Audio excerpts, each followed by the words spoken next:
Jangan kayak gitu ya, orang mau post nanti. Oh iya. Ah, Iya, serius.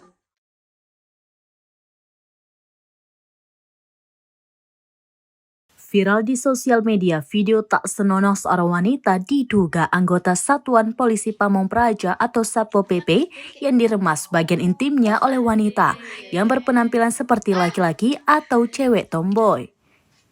Video yang viral tersebut diunggah oleh akun Instagram @fakta.indo pada Kamis 3 Agustus 2023.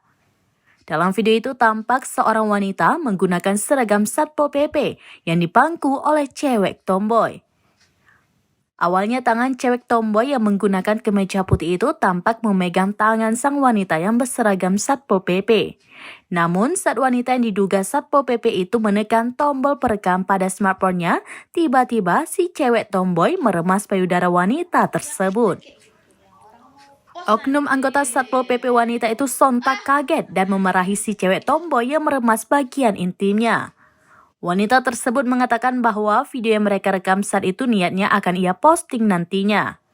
Si cewek tomboy pun sambil tertawa kecil meminta maaf pada wanita tersebut. Kepalang viral video tak senonoh oknum wanita diduga anggota Satpol PP yang bagian intimnya diremas oleh cewek tomboy itu menuai kecaman dari netizen. Tak sedikit dari netizen yang justru mengolok-olok instansi Satpol PP dengan segala aksi meresahkan oknum-oknumnya. Salah satunya seperti yang terekam dalam video. jangan kayak gitu ya, orang mau post nanti. Oh iya. Ah, Iya, serius.